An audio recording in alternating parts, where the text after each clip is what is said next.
que é o chá de ayahuasca? Vamos descobrir o que é a ayahuasca. Essa plantinha que deixa o pessoal maluco.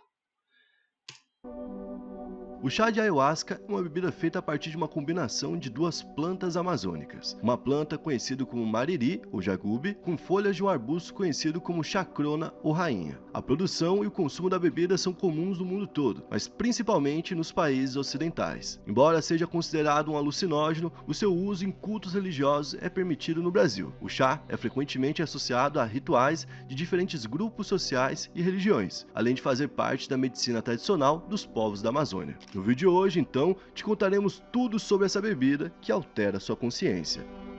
A gente vai falar sobre a ayahuasca, que é muito famosa, inclusive, no meio artístico, né? Muita gente que é artista acaba utilizando porque fala que tem a expansão da mente e com isso consegue ficar mais criativo ou até mesmo resolver algumas coisas, algumas questões internas, né? Que antes pareciam ser quase que indestrutíveis, tabus, né? Eu sou um artista que estou precisando da ayahuasca. Bom, a gente não sabe ao certo quando que ela começou a ser utilizada, porque como a gente Alguém tem um contato aí? Passa aí, pô.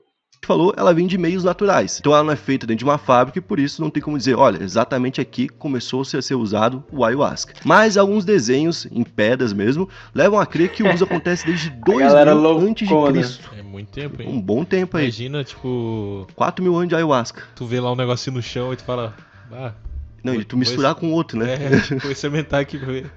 Pá, esse cara tava muito na vontade, né, velho? E no século XVI, bastante tempo depois já, os padres apareceram aqui pelo Brasil, por exemplo, e pela América do Sul, quando os portugueses e espanhóis vieram pra cá. E com isso a gente começou a ter os primeiros registros do que faziam os povos indígenas. Então, padres e monges descreveram o uso e na época eles descreviam com bastante preconceito, né? Eles falavam que era um hábito para poder ter contato direto com o demônio. Então eles viam como algo literalmente demoníaco. Inclusive, o uso da ayahuasca e a ayahuasca de forma geral foi condenado pela Santa Inquisição de 1616. Ou seja, era literalmente um crime e se você fosse pego com isso, você poderia ir parar numa fogueira. O missionário jesuíta Pablo Maroni, em 1737, descreveu um cipó conhecido como ayahuasca que era usado para adivinhação, mistificação e enfeitiçamento, sendo utilizado pelo menos por 72 tribos diferentes naquela época. E também, além de ser utilizado no Brasil, ele também era usado nos Estados Unidos, Austrália, Peru, Equador, Colômbia, Bolívia e Panamá. Ah, chegou pra todo mundo, né? O momento ali foi... Todo mundo teve o seu direito, né, de expandir a mente. E a partir do século XX, ou no século passado,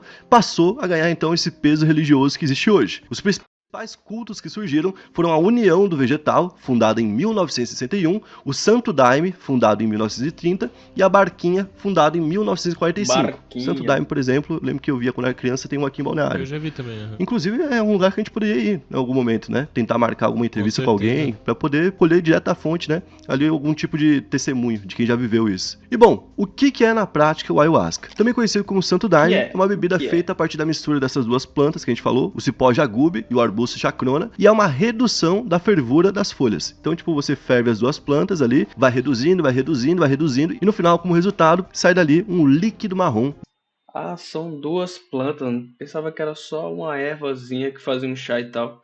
Mas é a junção de uma casca com uma erva que dá o chá da ayahuasca. É isso ou eu tô maluco? De gosto forte e normalmente ácido, certo? Então não é um negócio, não é uma experiência legal. Você não toma e fala, quero mais. Não deve ser cheirosinho nem saboroso. Pois é, cheiroso. Segundo a minha resistência, eu tenho certeza que eu ia querer provar de novo.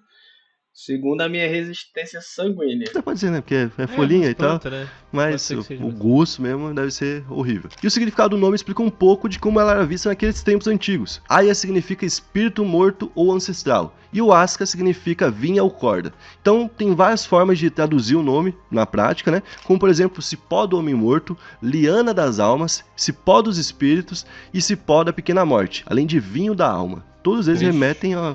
Pô, é uns nomes assim que se tu olha e fica meio assim, com receio. Igual aquele chip de trava macaco, né? Absurdo, mano.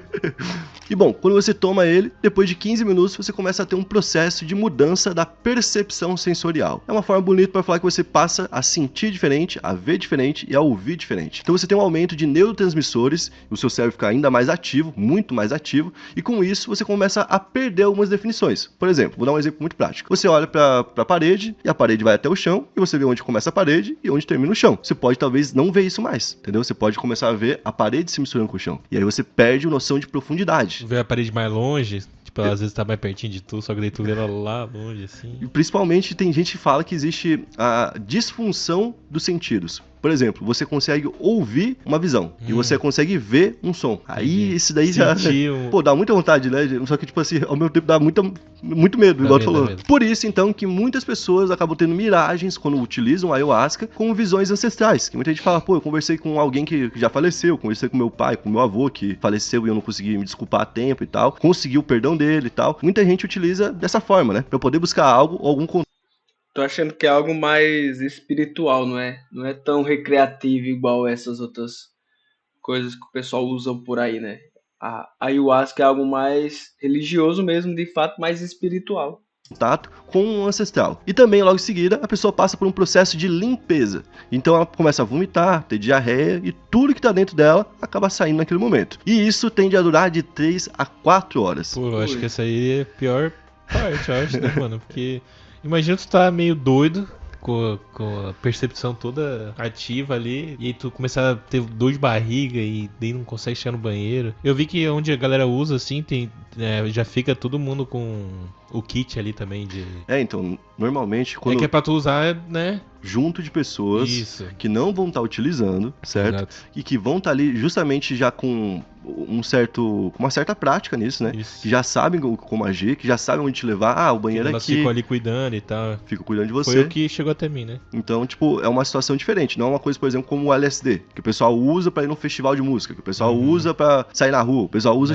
né, aleatoriamente. É um negócio que, como a gente falou, realmente é um ritual. E é algo que vem sendo estudado a passos lentos, pra falar a verdade. Não é um negócio que é muito estudado no Brasil, apesar de ser muito forte e muito curioso, contra a depressão. Então tem gente estudando se o ayahuasca poderia utilizar no combate contra a depressão. O último estudo do tipo foi publicado em 2018 e foi coordenado pelo neurocientista Daulio Araújo, do Instituto do Cérebro da Universidade Federal do Rio Grande do Norte. Esse cara conseguiu, através de um estudo, revelar que 67% de quem utilizava ayahuasca e tinha depressão, depois do uso tinha melhoras significativas. Ou seja, de alguma forma, talvez, o uso da ayahuasca, de uma forma mais controlada, de uma forma mais medicinal, né, possa no futuro ajudar pessoas que tenham depressão. Mas, ao mesmo tempo, vale lembrar, assim como qualquer tipo de substância que ativa o cérebro, ou então outro local, como por exemplo o coração, que é o caso do ayahuasca, existem contraindicações. Pessoas que têm algum tipo de propensão a ter algum surto psicótico, como por exemplo a esquizofrenia, não pode consumir o ayahuasca. E ela jamais deve ser misturada com outra substância. Então a pessoa, por exemplo, bebeu e aí depois vai tomar ayahuasca. Não vai dar boa. Pessoa, sei lá, fumou alguma coisa, não vai dar boa. Não pode misturar com nada. Tanto é que as tribos que utilizavam antigamente normalmente proibiam o álcool para evitar que tivesse essa mistura. E bom, já que ela faz tudo isso, então ela deve ser proibida aqui no Brasil, né? Pior que ela não é. O uso ritualístico da ayahuasca é garantido pela Justiça através da Resolução número 1 do CONAD, que foi publicado em janeiro de 2010. Antes disso, já era meio que liberado, mas não tinha nada falando sobre. Agora, especifica que tem que ser dentro de um ritual. Então, se você for pego... Antes já era liberado, agora tem uma lei que liberou o que já era liberado. É o Brasil. Por exemplo, com os amigos usando e não for dentro de um ritual, você provavelmente vai responder por isso. Só que daí vem aquela questão, né? Como que você prova que a pessoa não tá no ritual?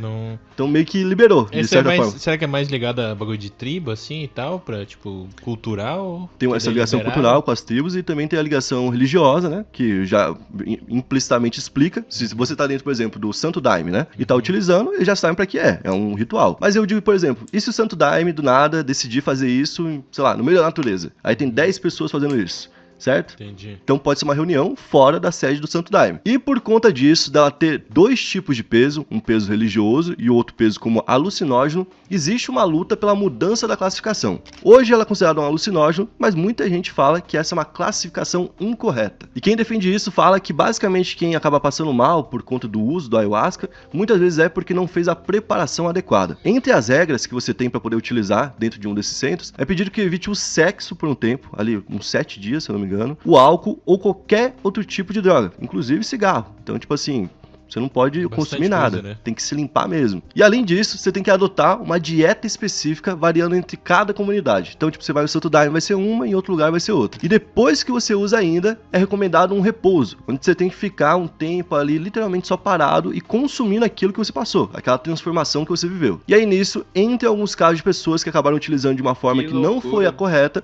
e infelizmente acabaram pagando com a vida. Em 2016, por exemplo, o Rian Brito, neto do Chico Anísio, foi encontrado sem vida em uma praia do Rio de Janeiro. A causa foi divulgada como afogamento. Porém, os pais dele disseram que ele passou a apresentar distúrbios psiquiátricos depois de consumir o chá em uma reunião do grupo Porta do Sol, que faz ali rituais xamânicos, né? Inclusive, o pai dele já foi até no Vilela, né? Pra poder falar sobre isso em algum momento, o Niso Neto. O pai dele é um dublador muito famoso aqui no Brasil, a voz dele é realmente muito reconhecível. E ele contou como que o filho dele fez o uso, que era pra ele ter tomado ali um copinho que seria mais ou menos desse tamanho, né? E ele acabou tomando um copo desse tamanho. E em vez de tomar um copo, ele tomou alguns copos, né?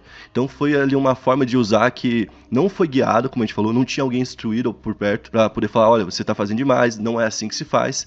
E aí ele acabou sofrendo com isso. Inclusive eu vou ler o que o pai dele falou sobre isso. Começou com uma questão espiritual. Ele logo entrou num delírio que tinha uma missão e que para essa missão não podia comer. Então consumia o mínimo para sobreviver. Chegou a pesar 45 quilos. Existe o Rian antes e depois da ayahuasca, embora ele só tenha tomado 4 doses. Com toda certeza, foi uma coisa que levou ele a esse final. 3 psiquiatras também fizeram essa afirmação. Então ele entrou numa vibe de que ele teria uma missão no mundo e, como ele disse, né, essa missão passava por ele não consumir quase nada de comida. Então ele foi ficando cada vez mais fraco, cada vez mais fraco, cada vez mais fraco, e ele tinha alguns problemas já, alguns delírios enquanto isso.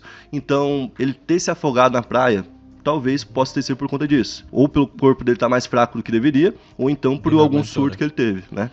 Então, o que eu tenho de amigos que já usaram, todo mundo fala que foi uma experiência diferente, assim. Mas falam de forma positiva. Só realmente falam que ali o pós e até no meio ali é complicado a tal da limpeza, tá ligado? É punk, né? É punk, que tipo assim, tem que ser meio... O cara tem que ser meio forte, né? E provavelmente quem tu conhece que já usou é uma galera que já é mais aberta a outras situações. Sim, não isso. Uma pessoa mais fechada, né? Não é que foi do nada lá e usou. Já é uma galera bem mais pra frente, assim. Entendeu? Até quem utiliza normalmente fala pra alguém que assim que tem algum problema de depressão, ansiedade, algo do tipo, pra que não use, né? Se tá no meio disso, porque Exatamente. pode desencadear algo problemático. Então, obviamente, com qualquer tipo de substância, existem as contraindicações, certo? Um recado rapidinho aqui, pessoal. É isso, se você gostou do vídeo, deixe seu like, escreva aí no comentário o que é que achou e até o próximo. Tamo junto, valeu!